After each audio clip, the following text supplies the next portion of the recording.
Welcome to episode 148. This is the self-isolation episode, the coronavirus episode. I'm here with the Don. How's your dad working? No viruses as yet in Ireland. Well, that we know of. That we know of, yeah. Well, I spent the morning in the GP and I'm telling you, I'm concerned. I actually have to apologise to my mum. Because last night she was like, this coronavirus, they said on the news. I was like, calm down. It's a fucking flu. And I was on that ship. I was like, no, stop. And then I spent the morning in the GP. There were children coughing and stuff. And I was like, And we were 3.5 hours waiting. That's how fucking packed the place was. The Don had the Irish health system up close and personal today with her son. Very good. Yeah, it was great crack. Yeah, the whole it's just a flu, get over it brigade or out in force. It's only 2% mortality. And I'm going, 2% mortality is huge. It's like, that means 2 out of every 100 people who get it die. And they're like, that's the same as the flu. No, it's not the same. No, it's really not. 0.02% or something of the people who get the flu die. If a city the size of Dublin got it, everyone got it, Lansdowne Road would be full of dead people. Yeah, no, it's a big deal. I'm not scared, I'm not worried, I'm not losing sleep over it. At the same time, like, I don't have an immunocompromised child. I can understand people being quite worried. And like, then you get the... The anti-vaxxers are... I'm sure they've been essential for it. I saw a nice... there was a couple of nice little things. One of them was a nice Lonely Hearts column ad, which was... Do you troll those off? I saw it somewhere. I figured it popped up on my computer. Coronavirus seeks Lyme disease. Oh yeah, I saw that. Yeah, that's good. And then the other great thing, though, that I read was that the coronavirus has blocked 200 million cubic tons of carbon in China from going into the atmosphere. Yeah, beautiful. So this is the Earth maybe going, right, Greta, thanks for all your help, but listen, we're coming in, we're sending, we've tried flood, tsunami. Sky Daddy sent a plague. Yeah, it's a plague on all your houses. Came from the bats as well. Those bats. Little bastards. They don't get it. They just cuddle up close and cave. Bats are fucking horrible, aren't they? May they perish in haste. But then fruit bats are quite nice. Are they? Well, they're like fruit bats. If you had to have a bat, it's just those wings when they come out. They're all fucking, they're like a scrotum. Oh my god, they are actually. I could fly with my scrotum now. Anyway, who'd have thought we mentioned the word scrotum on a pint with Seaniebee? What else has been in the news? Those of you who have been relying solely on a pint with Seaniebee for your updates on the Irish general election, and this is fucking scandalous. So basically, regular listeners to the show will know we had a big election, and this party, Sinn Féin, came into one of the most votes, and there's now 3 parties, and they're all sitting back, like, pretending to want to form a government and coalitions, and it's like... Yeah, they go into school and they go, oh, excellent, we can fucking doss around now for a month. Meanwhile, they're pissing around and twiddling their fingers, and like, people get really angry, and then at a certain point you just stop caring. I think people are general electioned out, and there's still a bit of rage for a couple of weeks, and I think there's just a bit of, let's just drag our heels till everyone kind of runs out of steam a bit. The 2 centre parties, which are the very same pretty much, except maybe one has more baling twine holding their trousers up than the other, and the other are slightly more well educated and Dublin. There's a centre party with pretty much the same idea, but one's for farmers and one's for accountants. And they're all kind of going, oh no, we can't go into bed with you. Meanwhile, the Sinn Féin, the left-leaning party, which has done so well, looks like it's probably going to get squeezed out and will be in opposition. The other thing that's happening, of course, is Bernie Sanders is looking like the man. That mad radical bastard with his weird views. Bolshevik Bernie is Sean Hannity. I'm so concerned about that. All of these Democrats with their mad views, I mean, they differ, as your man said, but everyone should be able to just go out and see a doctor if their child is sick, or like send their kids to college, and that people shouldn't be able to just go out and buy guns. That's what they're at. Yeah. And it's shocking. Where will it end? So Europe. We would recommend, I think, anyone who wants to get their daily dose of American politics, or what Trump has bummed his way through, should listen to probably Rachel Maddow podcast, which is fantastic. It's just a recording for a TV show. Yeah. But for balance and parity, I decided to start listening to Sean Hannity, who is the... Anti-Rachel? Yeah, well, he's the Rachel Maddow for the MAGA people, the Trump supporters. And it's really good if you have time to listen to Rachel Maddow and then follow up and listen to the same day's Sean Hannity, and you just get the problem that America is in right now. I know. I mean, like, and you said about listening to it, and I was like, yeah, and I listened to a bit, and it's like, it drives you mad. I'm 3 minutes in, and like, I'd rather gargle silage than listen to that fucking thing daily. I just couldn't do it. Rachel Maddow is a very smart lady. She is biased against Trump because she thinks he's a fucking idiot, and he is a fucking idiot. Fair. And Hannity is like, our president is great. What are they picking on him for? Why are they picking on Roger Stone? Roger Stone's a great guy. Roger Stone, there's a movie, there's a Netflix documentary about Roger Stone. He's the biggest, most odious little prick you've ever found. And I don't know. Just it's. I have a suspicion though that Bernie might get beaten. Yeah. Because they're just going to railroad in that he's a communist. Like, his ideas are not that.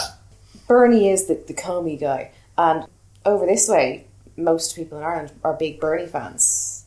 My take would be, yeah, I'd love to see him in, but at the same time, if I was a Democrat and I had a vote, I'd be concerned because I'd go, you just need to get the whitest, most middle class, middle of the road Democrat possible to put him forward, because otherwise you may as well just hand Trump another couple of years. Like, it's not going to happen. Anybody who likes Bernie was always going to vote Democrat. No matter who the Democrat is, they're not going to fucking vote for Trump. So that's grand. But there are all these people in the centre, and then there's a lot of people who are Republicans who they know Donald Trump is a bastard, they can't be proud of, they don't like where the country's going, but it's a big step for them to vote Democrat. And I just go, just get the most Irish American looking fucker. There was a guy called Friedman in the New York Times who had a great idea. He said, look, it looks like it's between Sanders and maybe Bloomberg, although he's traipsing over landmines every time he opens his gob these days. But that they say, yeah, we're all going to come together to fight Trump. So, Elizabeth Warren will be in charge of this, and Biden will be Secretary of State, and Buttigieg will be in charge of something else, and we just all go and fucking take them on together. Yeah. I don't know why they don't do that, because that would just unite the entire Democratic side. So none of the Democrats should technically, and even bring back Kamala Harris and people like that, and put them all in there. Maybe bring back Andrew Yang, give him a job, because he's got this mad idea on universal basic income. I'm just terrified. If Trump gets re-elected, there's a chance the world could end in the next 4 years. Now, that sounds really fucking dramatic, but he's just such a fucking... What the fuck is he going to do? But if you could travel back to Shawnee in 2010 and say, yeah, come here to me, you've been in a coma, so I'm just going to catch you up on world news. Irish news, this and that happened. There's a nice surprise, lovely, wonderful. Come here. Brexit, that's another story. We'll chat about that tomorrow. Donald Trump, the big orange fucker, like Trump, yeah, that's the one, yeah. Dopey, yeah, that's the one. So he's actually now the leader of the free world. Again. And there's here are a few of the things that he's done and said. Like, you'd be fucking terrified. But like, we're now at the point where every day there's something, and we can't really be shocked anymore. I was hoping that he would catch the coronavirus on his Asian trip and come back going and just fucking die, and he'd have the greatest presidential death ever, the most wonderful presidential death. It was superb. It was the greatest death ever. It was better than Abraham Lincoln's. It was better than Abraham Lincoln's. What? As he said that? Lincoln. Has he said that? Because that sounds like something that he would say. Remember the... my bad impression of him. I've got to work on my impression of Trump. Abraham Lincoln's death, and John F. Kennedy. It was a wonderful death. It was great. But that would be just great. The world is so mad that could actually happen. Wouldn't that just be beautiful? Before we get to the meat of the podcast, as I like to call it, I'm going to play something which, just apropos our conversation there, which is this little excerpt of the Trump situation by John Mulaney, the comedian. It's fucking hilarious. Don't normally put these sorts of things in a pile with Seaniebee, so a little bonus extra, and we will have a listen. So here's how I try to look at it, and this is just me. This guy being the president. It's like there's a horse loose in a hospital. It's like there's a horse loose in a hospital. I think eventually everything's going to be okay. But I have no idea what's going to happen next. And neither do any of you. And neither do your parents. Because there's a horse loose in the hospital. It's never happened before. No one knows what the horse is going to do next. Least of all the horse. He's never been in a hospital before. He's as confused as you are. There's no experts. They try to find experts on the news. They're like, we're joined now by a man that once saw a bird in the airport. It's like, get out of here with that shit. We've all seen a bird in the airport. This is a horse loose in a hospital. When a horse is loose in a hospital, you gotta stay updated. So all day long you walk around, oh, what'd the horse do, what'd the horse do? The updates, they're not always bad. Sometimes they're just odd. You're like, the horse used the elevator.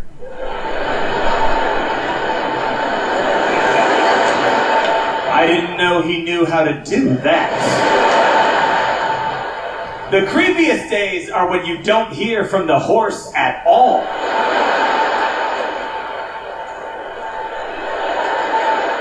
You're down in the operating room like, hey, has anyone, heard?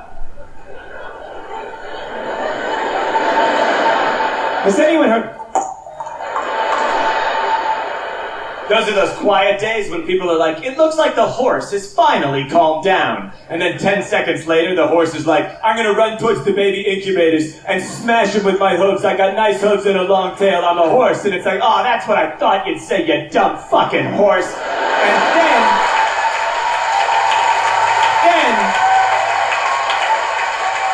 And then you go to brunch with people and they're like, there shouldn't be a horse in the hospital. And it's like, we're well past that.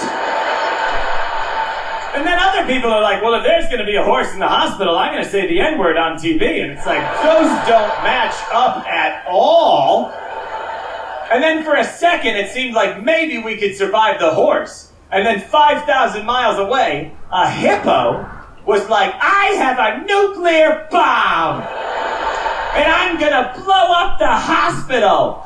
And before we could say anything, the horse was like, if you even fucking look at the hospital, I will stomp you to death with my hooves. I dare you to do it. I want you to do it. I want you to do it so I can stomp you with my hooves. I'm so fucking crazy. And he's like, you think you're fucking crazy? I'm a fucking hippopotamus. I live in a fucking lake of mud. I'm fucking crazy. And all of us are like, okay. Like poor Andy Cohen at those goddamn reunions. Okay. And then for a second, we were like, maybe the horse catcher will catch the horse. And then the horse is like, I have fired the horse catcher. He can do that? That shouldn't be allowed, no matter who the horse is. I don't remember that in Hamilton. Sometimes, if you make fun of the horse, people will get upset.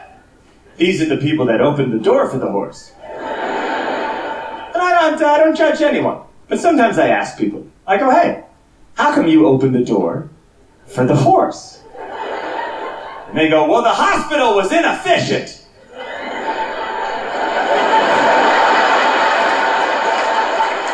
Well, John Mulaney, one of your favourite comics? Yes, I do like him. He's good, clean fun. It's not like me to like that kind of thing, but no, he is. He's witty. I like that. Yeah. And he's also involved in Big Mouth, which I love. Big Mouth, if you haven't listened to it yet, it's on Netflix. A fantastic cartoon. All right. Episode 148 of the Don's Top 20 Countdown. We're up to number 17. As those regular listeners will know, the Don has trawled through all the episodes and pulled together her top 20, which is a good way to start listening if you haven't listened. And of course, you can still contribute to the podcast at www.patreon.com/Seaniebee. Price of a pint, a buck, whatever, a month would be absolutely fantastic. A lot of you have been with me for the last 2 years. Thank you so much. And every little helps to keep the podcast afloat. What we do is, I absolutely have no idea who the guest we're going to listen to tonight is. The Don asks me some questions. I have to guess and see if I can remember who said them. So, what's your first question? My first question, or my first clue, is this person is a middle child.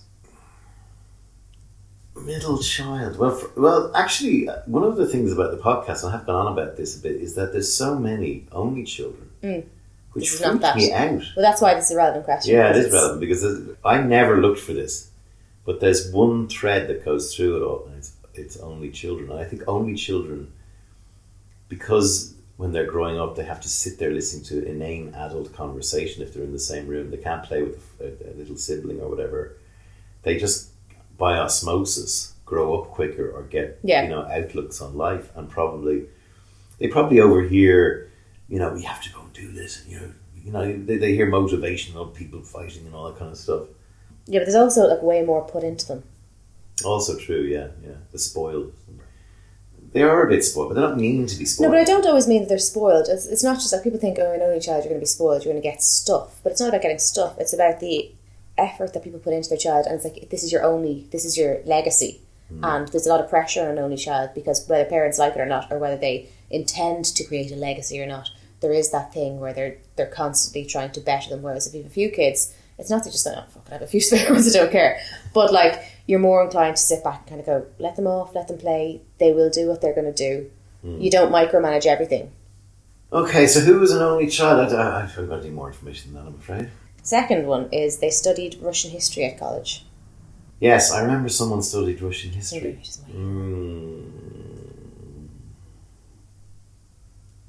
No, you got another one? I do. They were a missionary. Tony Pigott. Tony Pigott!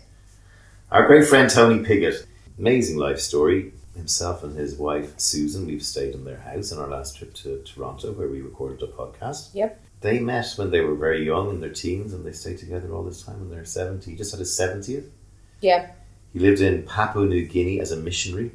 Like, lived in the middle of the jungle of Papua New Guinea with all these different missionaries trying to preach and take the piss out of the Papua New Guinean tribes folk, telling them God is the answer. And then he went on to have a great career in advertising in Canada. I tell you what I like about Tony. I've worked with a lot of ad agencies. I've worked with a lot of CEOs. I have a kind of quote, which is, it's very difficult to become a CEO of an ad agency without being a cunt. And there's very few who aren't. Yeah. Sarge would be one. Tony Pigott definitely one.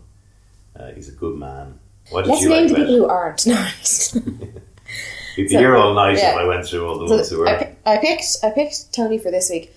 Oh no, sure, look, it's been a long, rough week, and I was like, I want somebody nice that I really like. Now, nice is not an adjective I usually enjoy using, because usually nice applies to people who have no backbone and everybody likes them, but they don't stand for anything. So I'm not a big fan of nice. But Tony, what I like about Tony is he's a lot of integrity, and as you said, when he's discussing the missionary stuff, there's a great humility there, and like, he's not full of his own shite. I'm not the most positive about people in general. It's not that I dislike people, but I'm easily fed up and disheartened by people. And I like Tony because he can have a laugh. He doesn't take himself too seriously, but he's actually a highly intelligent person, but not a dick. Like, there's an integrity there. I trust Tony. I like that. And so I wanted like an exciting podcast where you get to hear about a really cool life story, but like, he's not a dick. He's really not. He's a kind man. We nearly lost him last year. He had a stroke, I think probably about this time last year, maybe a bit earlier. And his wife, Susan, who's an absolute legend as well. She is. Don't mess with Susan. We used to be a nurse, and she kind of got him straight to the hospital, and he survived. And he survived really well. Like, I was out walking with him last August. And I think he's even back playing golf. Tony Pigott. Good man. This one's for you. Welcome to another episode of A Pint with Seaniebee, coming to you this time from Toronto in Ontario in Canada, at the home of a very good friend of mine, somebody I've known for close to a decade. He is a Renaissance man who has done many, many things in his life, and he's going to share an amazing journey with us today, I hope. He is a very avuncular man. He hates me using that term. And he's shaking his head now, bemusement as I use it. But I would say this about him: he is one of only about half a dozen people at the top of organisations who prove that you don't have to be an asshole to run big organisations. So I'm welcoming to A Pint with Seaniebee, and we are actually having booze, my good friend Tony Pigott. Welcome. Thank you, Sean. Tony, as I said earlier, has had many, many careers, but I want to start with your background and where you were brought up. Sure. I was born in Hamilton, Ontario, to a family of construction people.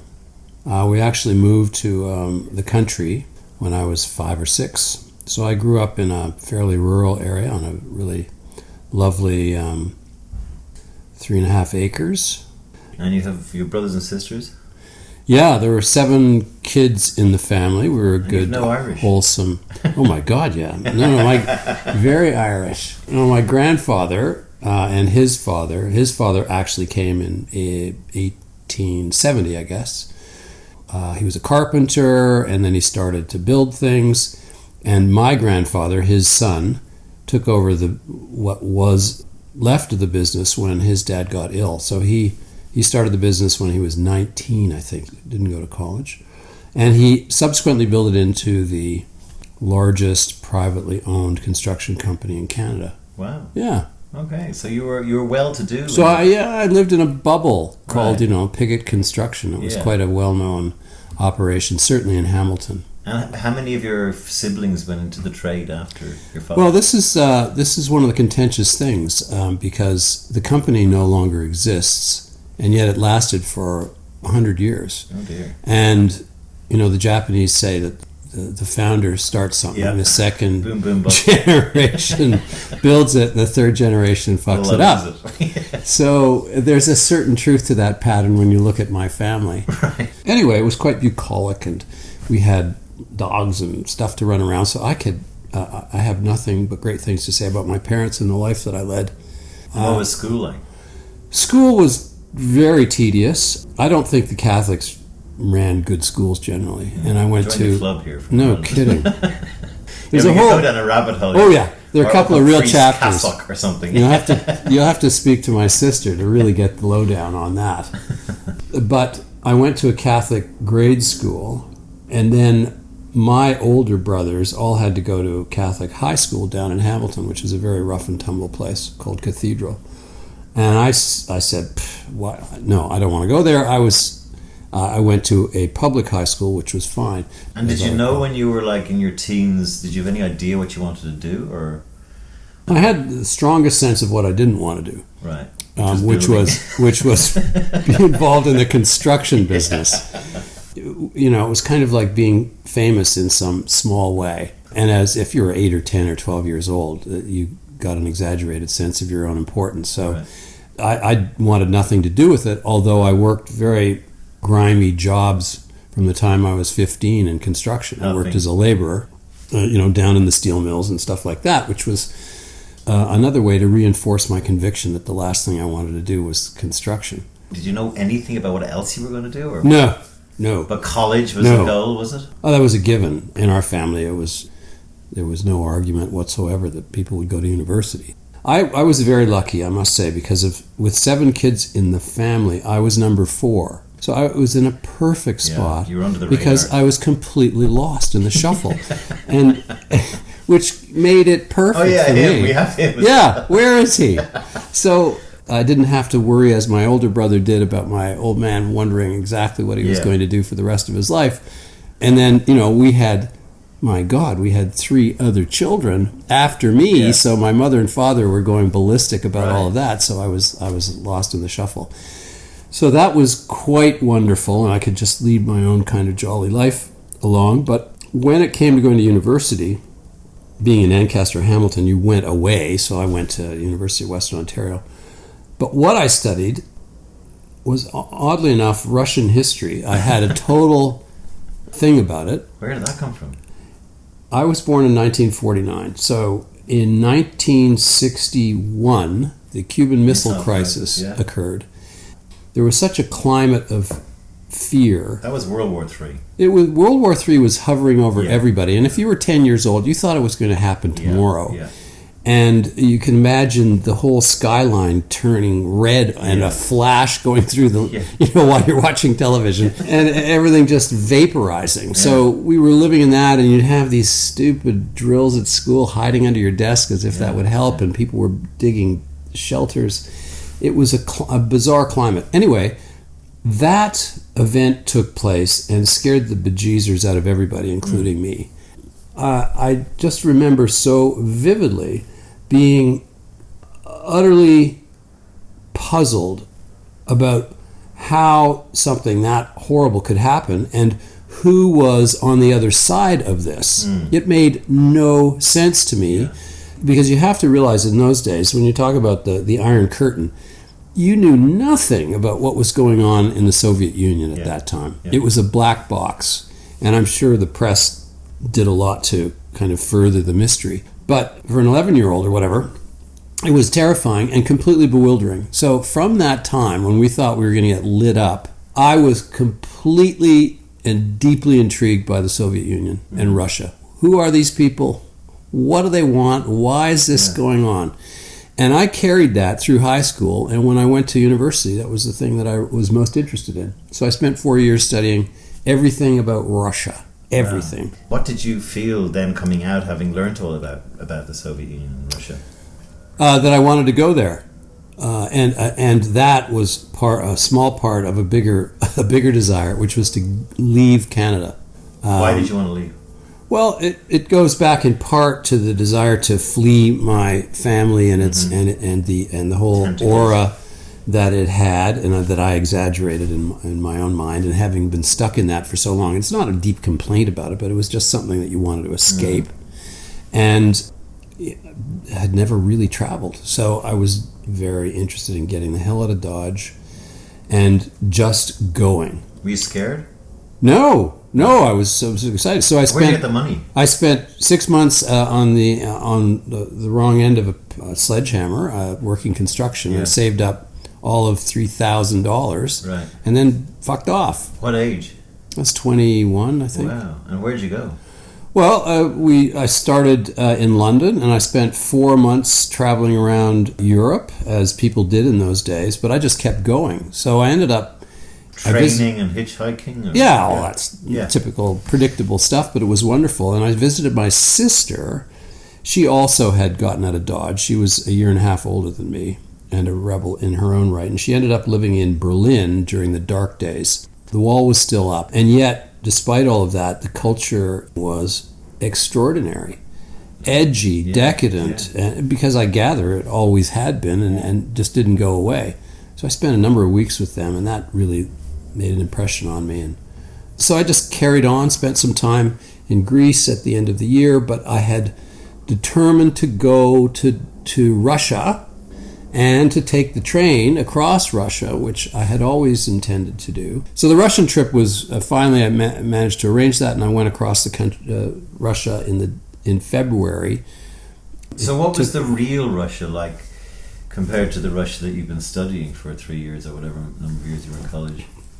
Well, it was a very poor place. Moscow I only spent a couple of days in, and it seemed somehow huge and imposing and dysfunctional, because you go into stores and there would be nothing in it. And did you find it was less scary? I was in love with Russia. Right, okay. Yeah, and I've read all the Russians, and this is a culture that I was deeply interested in, so there was no fear at all. It was like, wow, I can't wait to get there. And so I spent this ludicrous period of time going across Russia on this shitty train. Did you go to Siberia? It was right across Siberia, the whole thing. It was so you did the Trans-Siberian right? In February. It was 40 below zero for the whole bloody time. And I was the only Western on the train, so people would talk. They would speak hockey to me. Right. And the further east you went, the poorer it got, and the more like a gulag it felt. But it was a wonderful trip. I had a great time. So did you end up at Vladivostok? No, they didn't let you go there because it was a military thing. It was a place called Khabarovsk. Right. And then I got a boat from there and took it to Yokohama, and then spent 5 months in Japan. And mad as well. Crazy. Completely I spent crazy. years working in Asia. When I went to Japan, I was like, it's like a different planet. It was. Like, sushi didn't exist anywhere outside of Japan at the time. It's raw fish. You encounter if somebody says, come eat this. What did you work fabulous. at there? Well, I arrived broke. I had no money. I got $100. So what you did then was you taught business people and high school students English. I managed to get a job to do just that and save money up for X number of months, and met dozens of friends, because the Japanese need some kind of formal thing to allow you to meet them. So it was an immersion in Japanese culture, which I still remember vividly. Yeah. It was great. So you've kind of regrouped in Japan and then gone, right, where next? Yeah, and then carried on, took a freighter down to Hong Kong and spent time there, and then Taiwan and Thailand, and went into Laos. And Laos had a civil war at the time, so that was an extraordinary kind of experience through Malaysia, Indonesia, and I eventually went. This is now a pattern. I ended up in Australia, in Sydney, broke again. That was the extent of my planning. Australia?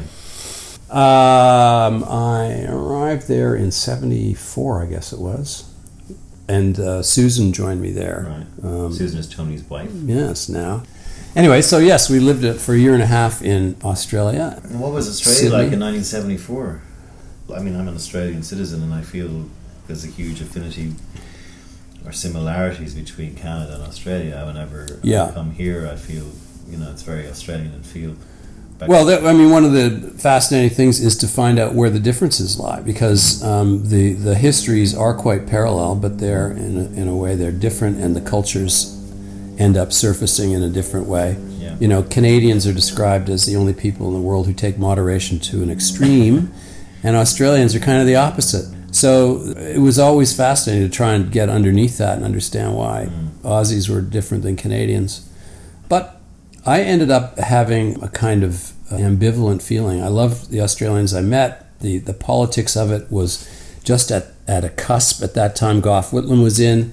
There was still the right side of Australia who didn't want anything to do with immigrants, but it was a fabulous experience. I do know about your Papua New Guinea experience. Yeah. And I'd love you to talk about that for a bit and how you ended up there. Sure.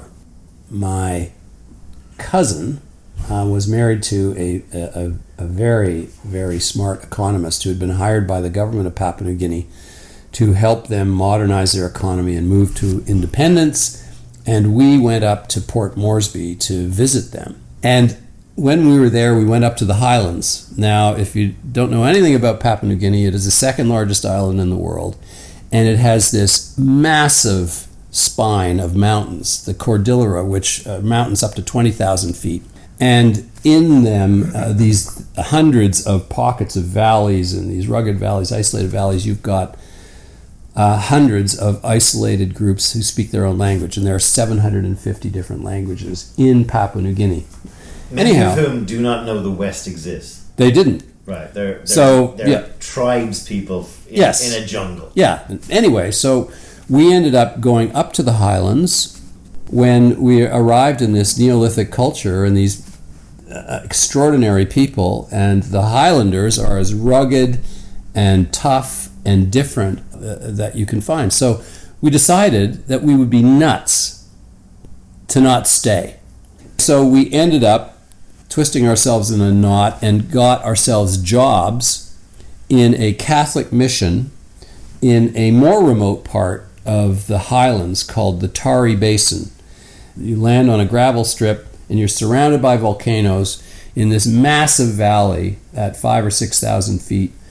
And there's a quote high school run by the Catholics that's 7 miles out of town on a shitty ass mud track that you go in your 4x4 and you get out to.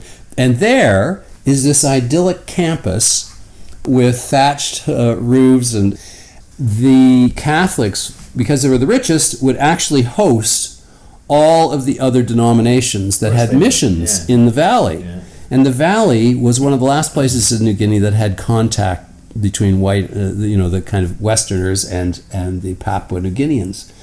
So you had all these funky fundamentalist sects that carved up the valley, and they were the the Asia Pacific Seventh-day Adventists. You had Asian Pacific, locked up Presbyterians. Yeah, they were, and it was and so they would send their kids out of bush school. The best kids would go to the high school, and they would all come in there and stay in their little huts. And every morning, the missionaries from the different places would come in, and you'd hear a cacophony of singing, because each of them would have their own little drills, religious drills that they would take them through. And then they were released, and everybody got back to normal. Just just did teaching. A lot of my listeners are quite young, because part of the idea of the podcast is maybe younger people getting a view from a bit of wisdom from us oldies about what our life was like. But can you explain this concept of missions and why the churches were out there? Because today they can hardly keep their own flock in order, or their own management in order. What was the trade-off there? The kind of intensity of the mission, let's call it that, varied quite a bit. Some of the fundamentalists who believed that it was required that everybody on the planet could read the Bible. So the extreme versions of all of this were sects, usually American, that would go into the most remote places in this country with 750 languages. They would find their way into these places. They would learn the language. They would translate the Bible into that language. They would teach that to those people. And that was a process that they believed was essential for basically the enlightenment and the saving of those people. So there were variations less severe than that, but all more or less on the same kind of moral high ground. People needed to be saved. They needed to be exposed to the Word of God through the Bible and all this crap. I get that bit, but if you and I are in charge of a tribe and we're going, these guys are taking the piss, let's just pretend that we're interested, so we get the blankets and the food and whatever else they've got. Was there kind of a skepticism and a sarcasm evident from some of these? Totally, yes, absolutely. But you couldn't safeguard everybody. So some young people would be pulled in even more deeply. But to tell you how diabolical it was, everybody manipulated the people in that valley on the basis of the power of technology. No, the power of God, Tony. I know, but it was manifest through things like electric lights, as if God, and cars. And you want to know how, what kind of mojo we've got going? Look at this. This is a vehicle that you can get in. Or even the priests would have fun flicking lights and saying little miracles. But it was awful. But the point is that these people were not stupid, and they would go along with it to a large degree. But a lot of them ended up basically abandoning much of what they believed in, and these kids would end up distanced from their cultures, going to towns, not having anything to do. So I have no time for fundamentalist missionaries. I have more time for Catholic missionaries, because they always had a balanced view, and they were trying to train kids to have skills and to cope with all of this. And certainly in the teaching I did, a lot of it was to learn about their culture and teach back to them that their culture was of equal value, et cetera, et cetera. So that was a mind-boggling and sobering experience for me. Talk me through you've made this mental decision to go there, and you're in the middle of bloody nowhere with prehistoric, in many cases, tribes people. But you're going to sleep in a tent with a mosquito net every night for months and months and months, with your girlfriend. I mean, at what point did you go, we are out of our fucking minds doing this? Well, the only thing that chased us away was that the people that we knew in Port Moresby doing the economic plan for the new country, David Beatty sent reports up that they'd done research in the country to discover that kids who were being taught in these schools, that 70% of them would never find a job. Great. Yeah, so here we were having this experience of a lifetime. It's great for me and Susan, but lo and behold, we're teaching these kids to abandon their culture and actually giving them nowhere to move as new kind of quasi-modernized Papua New Guineans. And that was disgusting. So we resigned and left earlier than we thought. We were only there for a year and a half. We were going to stay longer. But that was really depressing. And in fact, when you look at what's happened in Papua New Guinea, there's been so much disruption. And a lot of it has to do with these very dynamics. That kids get some education. They see what else is possible. There's actually no way of getting a job and making money. So they leave their rural villages and whatnot, and they go into towns. And all sorts of shit happens. So they've had. So is the lesson the best thing to do with prehistoric tribes is to leave them be? I think so. I think that the idea of wading in there the way we did was just utterly irresponsible.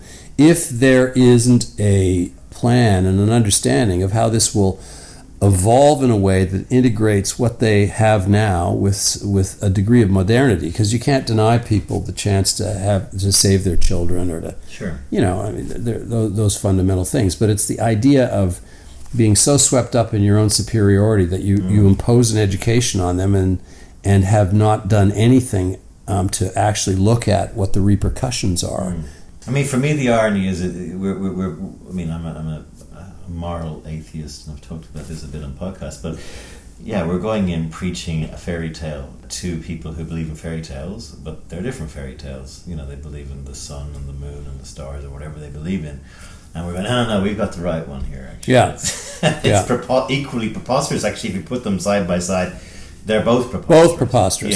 Yeah. And that's honestly one of the most profound things that I've been lucky enough to experience was the fact that my culture and my belief system, which was so rigid when I went in there, got blowed up real good. Yeah, I bet. It was just like, are you kidding? Did you get disillusioned? I got basically sobered up about our own belief system, just not just religion, but the whole belief in the superiority of our culture and our way of life, our world view. That's what we confronted, that there were other incredibly rich and distinct points of view that were equally valid, totally different, and that these people weren't going to abandon what they were thinking to absorb what I was all about. It's probably something you should learn a lot earlier, but that's when it got to me. Most people don't learn at all. No. And that lesson has stayed with me forever. So the two of you made a decision one night. We're getting out of here. We had to go. Yeah. And what did you do then? We went to Port Moresby to our friends, and we got married in their house there. Did you? I never knew that. Yeah, we got married in Port Moresby. One of the missionary priests. The acting district commissioner for Port Moresby, who was an Aussie who showed up in short pants, and he was loaded at 4:30 in the afternoon. Brilliant. Yeah, it was great. So we did that, and then we traveled through the Indonesian archipelago for months, and then up through Malaysia and back into Japan, and did some more traveling, and then got home. You came home 4 years after you went away. Yeah.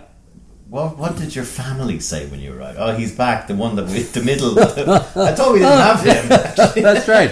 I wondered where you were. Middle child. Oh, well, it was for us, and I can't speak for Susan for sure, but I think she feels this way. It's hard for me to adjust to coming back, because there is a certain complacence to the way life would carry on here. Even the size of people struck us as absurd. Everyone was huge. We've been living an Asian experience for a long time. But no, I think we had nothing but a very, very warm welcome from everybody. And they just, what are you going to do now? Did you have any idea what you were going to do? I wanted to continue to avoid work, of the kind of traditional kind. I have told my kids that I took early retirement in my 20s. Yeah, 40s then. Well, mine was in the 20s. I spent my entire 20s traveling, doing different jobs. When I got back, we just had to make some money, so I worked as a cab driver, I worked in a bar, I wrote a novel, I did, all sorts of stuff. Was the decision when you were coming home, the two of you, that we will go home and we will put down some roots and have children, was that kind of part of the thing, or that just happened? I think when we got back, we were so kind of wondering what to do that planning in that formal a way didn't occur. By the time we hit our 30s, maybe it's time to have kids. But for those first few years, it was like, how do we actually move forward here? So Susan went to grad school, and I went into advertising. Yeah.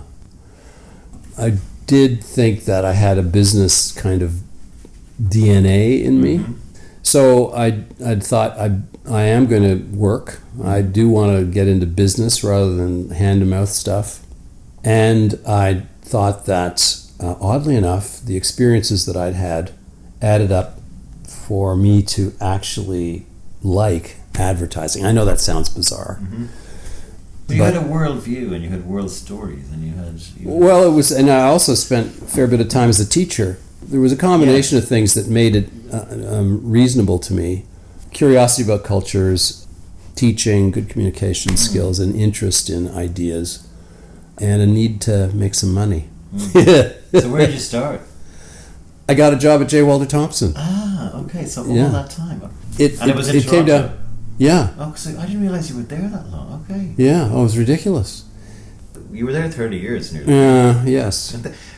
How does someone who's been so, footloose and fancy-free end up landing a job and spending 30 years there? I don't know. I still think about it, actually. I believe, though, that it's partly because advertising is a pretty interesting business. And it has tremendous variety. Thank God the people in it are as eclectic and surprising and bright as they can be.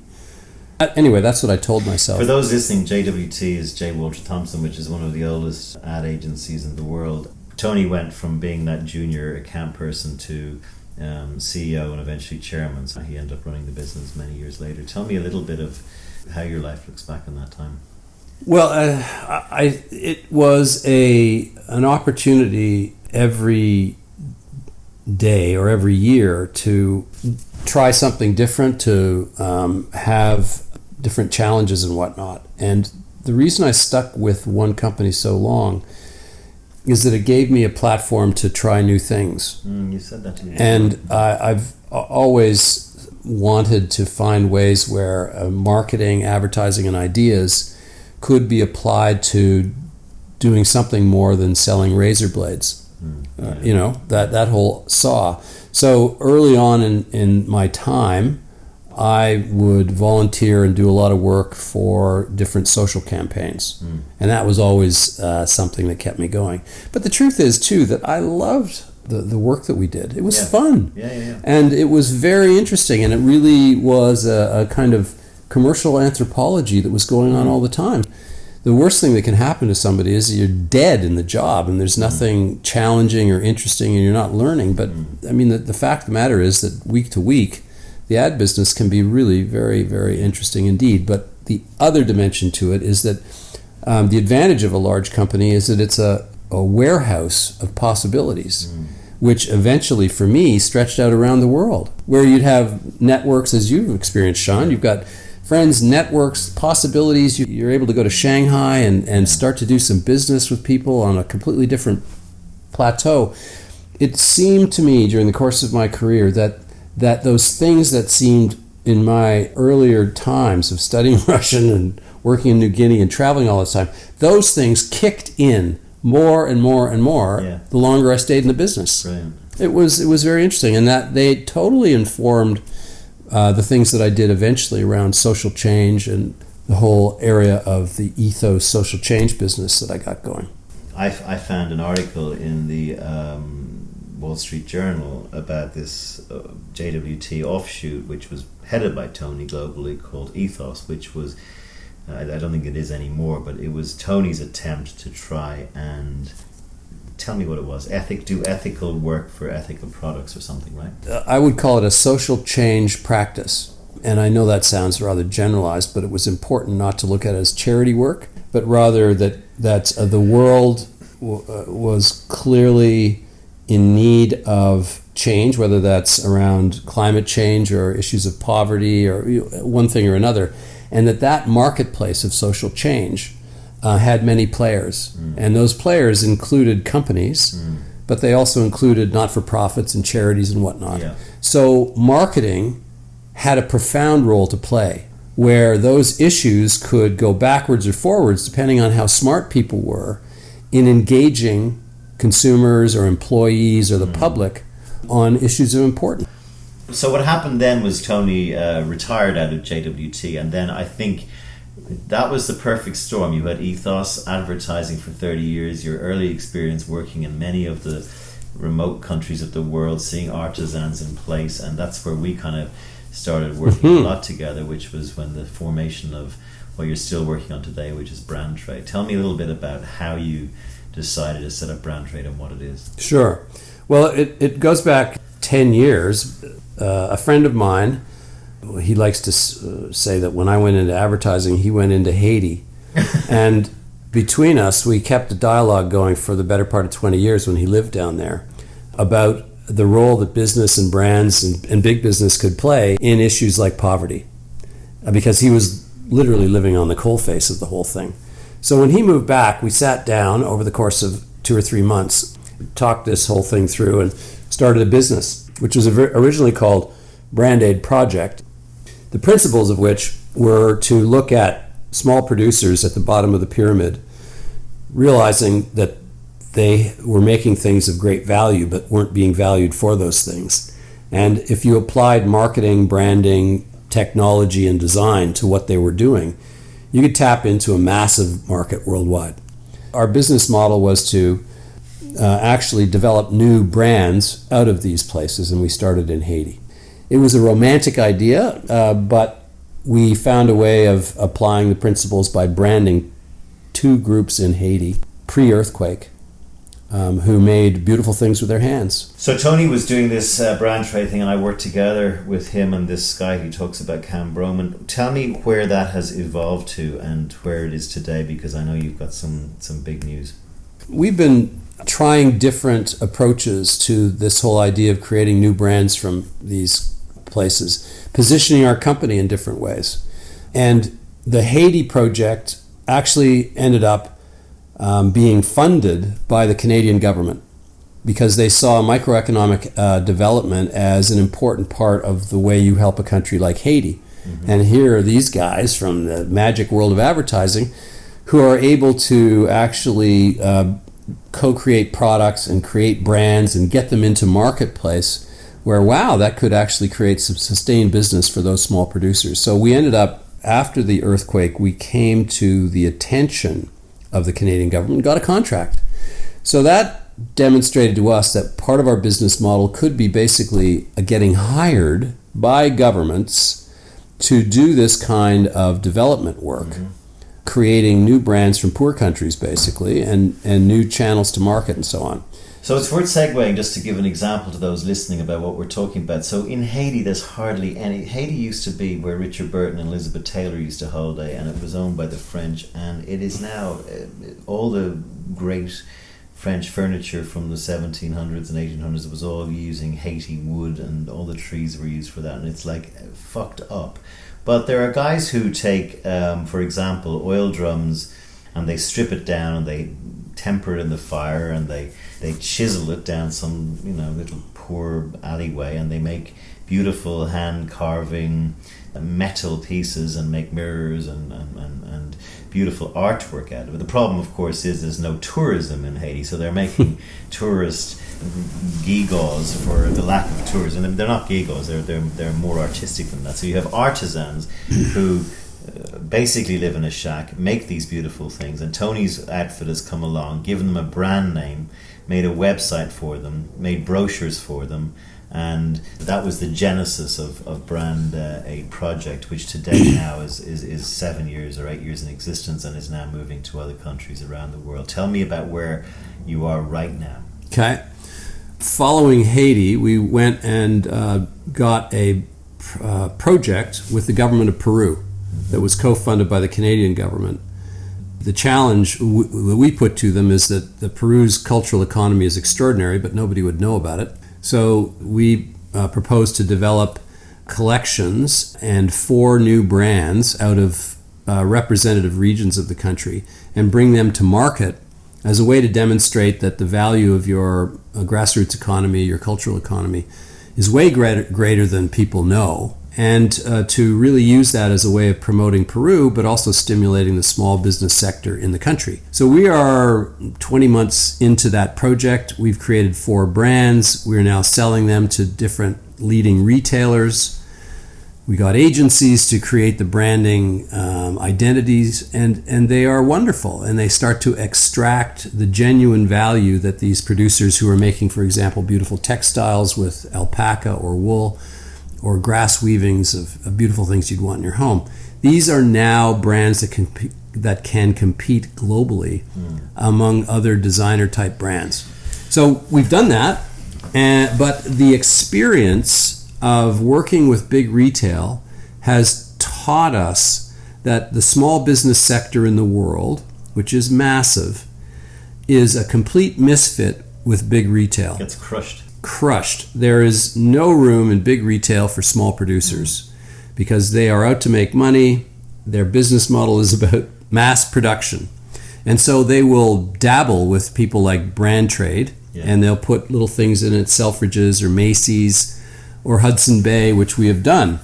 But in terms of a scalable, sustainable idea, it's a non-starter. So we are now in the throes of developing a web platform which will be the proper showcase for micro, small, and medium-sized businesses anywhere in the world, and to put them in touch with small retailers and people who are in the direct selling business to create a proper channel to market. This issue hasn't been properly revealed. The kind of gap that exists between affluent and the rest is a persistent and growing problem, the gap. And you then have to look at ways whereby that can be corrected. And the fact of the matter is that 70% of the world's economy is based on small businesses of 3 people to 300. And that's more true in poorer countries such as Haiti or Peru or even Colombia, a very sophisticated place, but it's 60-70% small business.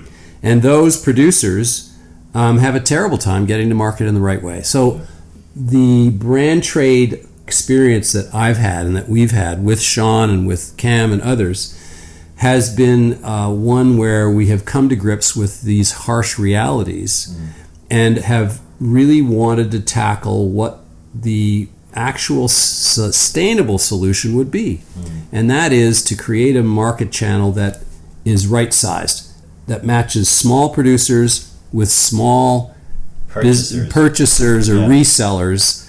And the good news is that because platforms like Airbnb and so on have been so explosive, that we can steal or borrow a lot of these proven platforms or systems and create a way for micro trade, is what we call it, to happen between small producer in Peru and a small reseller in Seattle or Vancouver or whatever.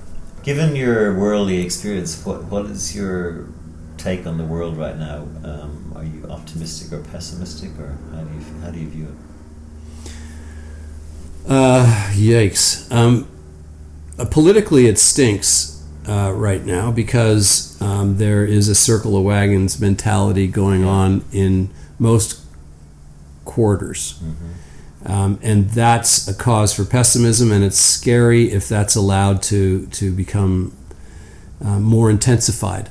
The belief that we have to defend our patch, and contrast that to the kind of liberal, open borders mentality that exists in Canada, for example, which is an anomaly today. So politically speaking, it is scary.